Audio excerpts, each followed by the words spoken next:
Buenas tardes, queridos estudiantes. Hoy le vamos a hablar, vamos a continuar con la clase pasada, en donde empezamos a hablar de esos movimientos preindependentistas. Nombramos varios movimientos que se realizaron hace muchos años, desde 1700, imagínense. Y desarrollamos más el de José Leonardo Chirino.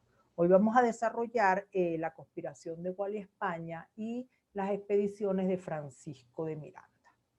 Vamos a empezar con la conspiración de Gual y España, cuando se realizó en 1797. ¿Y quiénes eran Gual y España? Gual y España eran blancos criollos que conspiraron, bueno, junto con otros blancos, también además los apoyaron pardos y negros. Fíjense, José María España, su nombre completo, él era un teniente mayor, y Manuel Gual, o José Manuel Gual, era un capitán retirado. Fíjense, ellos lucharon pues por lograr las clases sociales sean igual, que tuvieran los mismos privilegios. Sabemos que los blancos criollos pues no gozaban de los mismos privilegios de los blancos peninsulares. Y bueno, existían esas quejas, esas rencillas que veían que no era justo, no había justicia. Entonces, fíjense, entre el plan o los planes que ellos tenían previstos en esa conspiración era destituir al gobierno español y proclamar las provincias de Caracas, Maracaibo, Cumaná y Guayana como estados independientes. Otro de los puntos era la formación de un nuevo gobierno provisorio, ¿verdad? En diferentes ciudades o en distintas ciudades. Otro plan que tenían era convocar un congreso elegido por el pueblo. Fíjense que eso no fue en vano, porque si vamos a ver, eso se tomó después de ese primer paso de la independencia y la firma del Acta de la Independencia, cuando se forma el Congreso de 1811. Entonces esos ideales, esas ideas que tenían Gual y España fueron tomadas en cuenta años posteriores, ¿verdad? Después también, pues, viene la abolición de la esclavitud e igualdad de las clases sociales, cosa que luchó también Simón Bolívar, junto con blancos criollos que, bueno, que lo apoyaron, negros, indios, pardos y toda esa gente que luchó por lograr esa igualdad de la clase social y, por supuesto, la liberación de la esclavitud. Otro plan que tenían era la eliminación de tributos y la libertad del comercio. Es decir, esos tributos, por supuesto, eran impuestos que cobraba la corona española a todos esos comerciantes que querían importar, trasladar su mercancía. Entonces, al vender la mercancía, pues los impuestos eran altísimos, cosa que no estaban de acuerdo con eso y, bueno, querían eliminar ese cobro de tributos. Ellos realizaron varios documentos que también sirvieron posteriormente a los pasos de la independencia, el primer paso de la independencia, sirvieron varios documentos como fue la Declaración de los Derechos del Hombre que realizó Gual y España. ¿Por qué? Porque el 1 de junio de 1811, es decir, días antes de la firma del Acta de la Independencia, se redactan los derechos del pueblo, en donde muchos de los aspectos que redactaron en este documento Gual y España fueron tomados allí en ese documento de los derechos del pueblo. También realizaron ordenanzas, que eran normas dictadas para la aplicación de leyes. Entonces también, bueno, tuvieron la intención de elaborar constituciones, que después, bueno, se logró la constitución, nuestra primera constitución en 1811. Entonces, si nos ponemos a ver, no fueron luchas en vano, luchas que permitieron que años después, pues se lograran implementar esas ideas que aportaron esas personas. Fíjense, pero ¿qué pasó? Esa rebelión o esa conspiración, pues debería haber estallado ¿no? En España, perdón, en La Guaira, pero fue descubierta. Se enteraron pues que iban a hacer esa revolución y los descubrieron. Igual y España pues logran huir a Trinidad, pero España se le ocurre volver años después y lo ajustician en la Plaza Mayor. Lo detienen, apenas llega a Venezuela, lo detienen y pues lo matan enfrente de todos, como se hacía antes en la Plaza Mayor. Gual sí se quedó allá en Trinidad, pero lo envenenan, muere envenenado. Entonces, fíjense, esa rebelión pues fracasa, ¿verdad? Pero tuvo efectos años después. Entonces no fue en vano todos estos movimientos preindependentistas. Vamos a ver entonces qué logró Francisco de Miranda. Él realiza 2 expediciones aquí a Venezuela.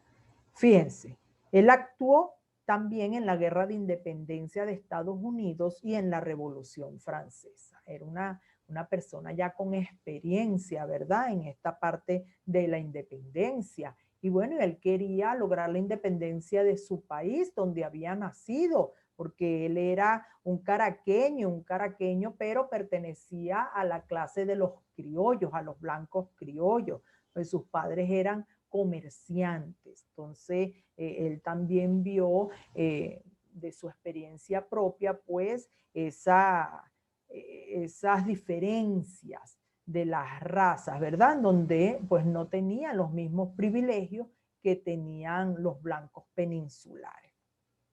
Entonces, bueno, a raíz de eso, él decide realizar 2 expediciones. Esas 2 expediciones, bueno, los ayudó Estados Unidos e Inglaterra, en donde le aportaron beneficios económicos, armas para poder realizar estas expediciones. Ahora, esas expediciones, ¿por dónde las realizó? Fíjense, la primera la realiza por Ocumare de la Costa. Él viene en el barco suyo, el Leander, que le puso ese nombre debido al nombre de su primer hijo, que se llamaba Leandro. Él viene en su barco, el Leander, y vienen 2 goletas. Goletas son embarcaciones más pequeñas. Llegan a las costas de Venezuela, pero antes de llegar son interceptadas las 2 goletas por buques españoles y detienen a las personas, ¿verdad? Pero el Leander, que venía más atrás, logra huir y llega a Trinidad. En Trinidad, pues, debido a ese fracaso, empieza a reorganizar o organizar una segunda expedición. Esa segunda expedición ya no entra por Ocumare de la Costa, sino entra por Coro, ¿verdad? Por Falcón. Ahí, ¿qué pasó allí? Allí, cuando él llega, pues encuentra prácticamente despoblado a Coro. ¿Por qué? Porque las autoridades, pues, le dijeron a las personas que, o le hacían ver a la gente que él era un agente inglés. Entonces las personas, como no lo conocían, porque prácticamente él toda su vida la vivió en Europa. Él se fue desde muy joven, lo mandaron sus padres a estudiar afuera porque aquí no podía llegar a un alto cargo militar como llegó a generalísimo Francisco de Miranda, a general, ¿verdad? Entonces, él siguió sus estudios de su carrera militar en España. Entonces, la gente aquí pues no lo veían como un criollo, no lo conocían, no lo reconocían, más bien lo veían como un extraño. Entonces, bueno, le creyeron a las autoridades de ese momento y no lo apoyaron. Otro de los factores por qué fracasó es porque no participaron criollos de aquí, sino que, es decir, bueno, no los tomó en cuenta, sino que participaron grupos sociales como soldados extranjeros pagados que él traía, ¿verdad? Entonces, cosa que molestó a las personas y no lo apoyaron. Por otro lado, el clero también se encargó de difamarlo, ¿verdad? De desprestigiarlo, porque lo acusaban de hereje. Hereje, bueno, sabemos que son aquellas personas que no están de acuerdo o están en contra en ese momento de la Iglesia Católica. Y en realidad él no es que estaba en contra, sino que había cosas que no estaba de acuerdo con cosas que realizaba la Iglesia. Entonces el clero, bueno, dijo que él era un hereje. Entonces fueron malas famas o malas acciones o malas cosas que escucharon los criollos aquí y no lo apoyaron. Entonces, bueno, Francisco de Miranda pues tuvo que regresarse a las Antillas, ¿verdad? Después de esa segunda expedición.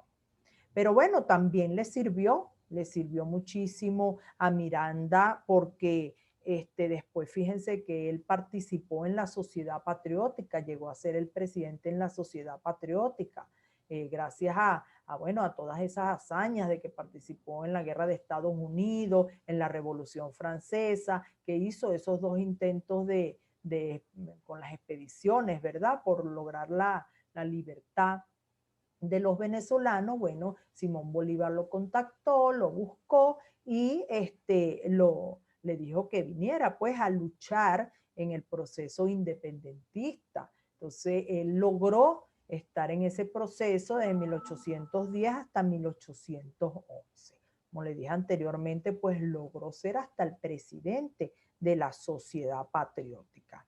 Entonces, ahí nos podemos dar cuenta que todos esos movimientos fueron antes, por eso es que se dicen movimientos preindependentistas, antes de empezar ese primer paso de la independencia, que empieza en 1810. No fueron en vano, pues lograron asentar ideas revolucionarias, ideas que utilizaron para empezar esa lucha independentista. Entonces, fíjense lo importante que fueron esos movimientos en nuestra historia, ¿verdad?